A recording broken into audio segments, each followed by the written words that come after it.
everyone, कैसे हो सब? I hope all are doing well. Welcome all to my channel.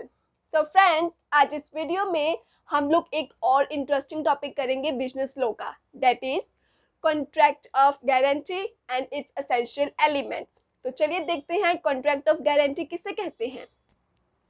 Meet mister A, ये ना अक्सर ना अपने घर पे केक बनाते रहते हैं, बहुत शौक है इन्हें केक बनाने का। और जब भी इनके रिलेटिव्स या इनके फ्रेंड्स घर पर आते हैं ना, तो हमेशा इनके केक की तारीफें करके जाते हैं। तो ऐसे एक दिन ना इनको किसी ने सजेस्ट कर दिया कि यार तू इतना अच्छा केक बनाता है, तो क्यों ना तू अपनी खुद की एक बेकिंग शॉप ओपन कर ले।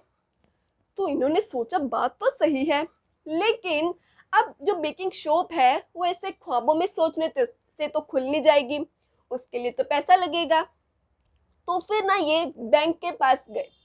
इन्होंने कहा कि मुझे लोन चाहिए, लेकिन हुआ क्या, बैंक ने बोला हम आपको लोन तो दे देंगे, लेकिन पहले हमें गारंटी दीजिए कि आप हमें लोन की रीपेमेंट कर देंगे। इन्होंने कहा ठीक है। तो अब ना ये मिस्टर ए अपने फ्रेंड मिस्टर बी के पास गए। इन्होंने उससे रिक्वेस्ट करी कि यार तू प्लीज़ मेरे लिए मतलब बैंक में जाके गारंटी दे दे कि लोन की सारी रिपेमेंट हो जाएगी अगर मैंने कोई भी डिफ़ॉल्ट किया तो उसने बोला तू घबरा मत, मैं जाता हूँ बैंक में, तेरी तरफ से गारंटी देकर आता हूँ। तो अब मिस्टर बी बैंक में गए। उन्होंने जाकर गारंटी दी कि देखिए अगर इन फ्यूचर मिस्टर ए ने कोई भी डिफ़ॉल्ट करा तो मैं हूं ना, मैं लोन की सारी रीपेमेंट कर दूंगा। ठीक है। अब आप सोच रहे होंगे क्या सिर्फ एक ही पर्सन है जो गारंटी दे सकता है? क्या एक से ज़्यादा पर्सन गारंटी नहीं दे सकते? बिल्कुल दे सकते हैं। अब मान लो मिस्टर ए ने मिस्टर बी को बोला होता कि मुझे 10 लाख का लोन चाहिए जिसके लिए मुझे गारंटी चाहिए। तो यहाँ पर अगर मिस्टर बी ने मिस्टर ए को बोला होता कि देख भाई मैं सिर्फ 5 लाख तक की गारंटी दे सकता हूँ, बाकी की 5 लाख की तो किसी और से बात कर ले। मिस्टर ए बोला ठीक है 5 लाख तक की तू दे दे गारंटी, बाकी 5 लाख के लिए मैं किसी और को पूछ लेता हूँ। तो अब मिस्टर ए ने अपने फ्रेंड मिस्टर सी से पूछा कि क्या तू गारंटी दे सकता है? तो उसने बोला हाँ ठीक है मैं बोल दूंगा, मैं गारंटी दे दूंगा। तो अब बैंक में मिस्टर बी एंड मिस्टर सी दोनों ने मिस्टर ए के बिहाफ पर गारंटी दी। मतलब 10 लाख का लोन था, दोनों ने 5-5 लाख आपस में देख लिए। ठीक है। तो अब जब एक से ज़्यादा जो पर्सन गारंटी देते हैं तो उन्हें हम बोलेंगे को श्योरिटी। ठीक है। तो आपने क्या देखा इस पूरे कॉन्ट्रैक्ट में? 3 पार्टीज होती है। एक बैंक, यहाँ पर बैंक को हम क्या बोलेंगे? क्रेडिटर। मिस्टर ए जिनको लोन चाहिए था वो कौन हुए? Principal debtor. मिस्टर बी जिन्होंने गारंटी दी थी वो कौन हुए? श्योरिटी। लेकिन अगर बी एंड सी दो जाने मतलब एक से ज्यादा जाने अगर दे देते गारंटी तो उनको हम को श्योरिटी बोल देते। ठीक है जी। तो ये सब था कॉन्ट्रैक्ट ऑफ गारंटी, जहां पर एक पर्सन दूसरे पर्सन के बिहाफ पर ये प्रॉमिस कर देता है कि अगर इसने पेमेंट देने में कोई डिफॉल्ट किया तो मैं आपको उसके बदले में पेमेंट दे दूंगा। चलिए अब बात करते हैं इसके एसेंशियल एलिमेंट्स की, जिसे आप कैरेक्टरिस्टिक्स भी कह सकते हैं। ठीक है।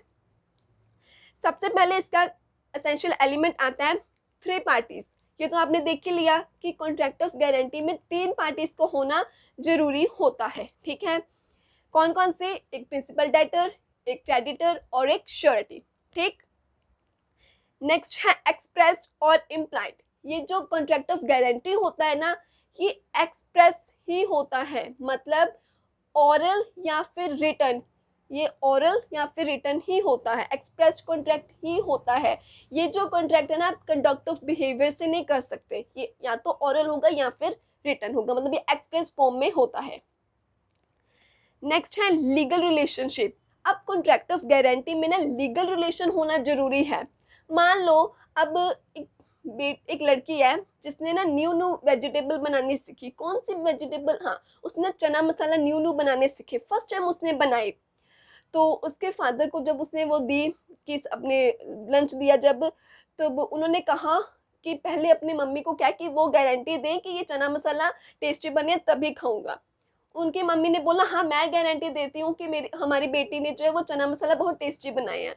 देखो ये तो आपस में ब्लड रिलेशन है, इनका कोई लीगल रिलेशन थोड़ी ना है। अगर कोई डिफॉल्ट भी हुआ, मान लो सब्जी नहीं भी स्वाद निकली, तो अब जो फादर है वो अपनी बेटी पे स्यू थोड़ी ना करेगा, केस थोड़ी ना करेगा। तो ये लीगल रिलेशन नहीं है। कॉन्ट्रैक्ट ऑफ गारंटी में कहते हैं लीगल रिलेशनशिप होना चाहिए था। जैसे हमने अभी जो एग्जांपल पढ़ी थी mister A mister B and bank वाली, इस तरीके से लीगल रिलेशन होना चाहिए, ठीक है। उसके बाद बात करते हैं फ्री कंसेंट की। अब अगर मान लो जैसे हम अपने एग्जांपल की बात करें, अगर मिस्टर ए ने मिस्टर बी को धमकाया होता कि मैं ना तेरे बच्चे को किडनैप कर लूंगा अगर तूने मेरी तरफ से ना बैंक में जाकर गारंटी नहीं दी तो यहाँ पर क्या मिस्टर बी ने अपनी फ्री कंसेंट से गारंटी दी? नहीं। तो ऐसा कुछ नहीं होना चाहिए, फ्री कंसेंट होनी चाहिए, आपसे सहमति से ही ये कॉन्ट्रैक्ट होना चाहिए।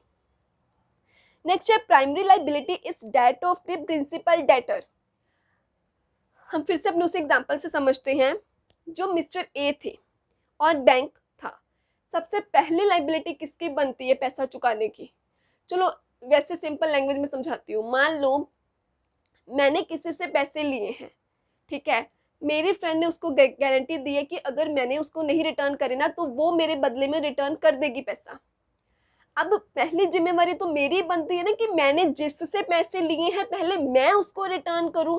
बाई चांस अगर मैं कोई डिफॉल्ट करती हूँ फिर सेकंड लायबिलिटी बनेगी ना मेरे फ्रेंड की, क्योंकि उसने गारंटी दी हुई थी, ठीक है। तो बात समझ रहे हो ना, पहले तो वही पर्सन पैसा देगा, ठीक है, जिसने एक्चुअल में जिसको लोन चाहिए था। अगर उसने कोई डिफॉल्ट किया फिर जिसने गारंटी दी थी फिर उसकी आके ऑब्लिगेशन बनती है, सेकंड लायबिलिटी उसकी तब बनती है जब एक्चुअल पर्सन जो है वो कोई डिफॉल्ट कर देता है, ठीक है। जैसे mister A mister B and bank था, पहले तो मिस्टर ए की जिम्मेवारी है ना कि वो बैंक को सारी लोन की रिपेमेंट करे।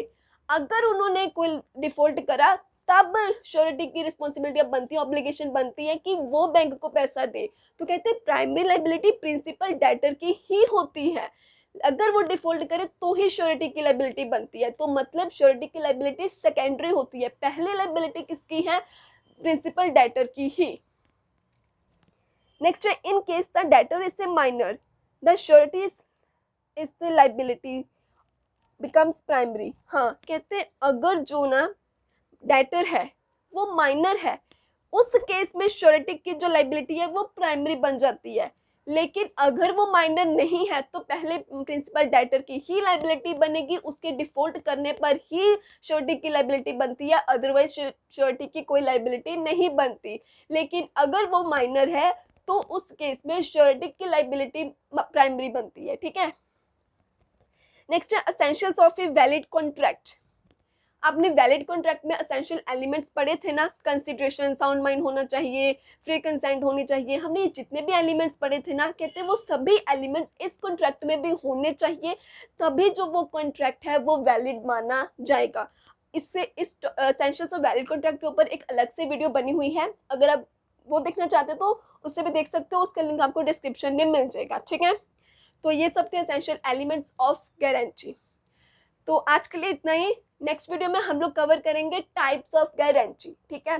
तो चलिए, अगर वीडियो अच्छी लगी तो वीडियो अपने फ्रेंड्स के साथ भी शेयर करें, कमेंट करें, चैनल को फर्स्ट टाइम विजिट कर रहे हैं तो चैनल को सब्सक्राइब करें एंड बेल आइकन को जरूर प्रेस करें ताकि आपको नोटिफिकेशंस मिलती रहे जब जब वीडियोस अपलोड हो। Thank you.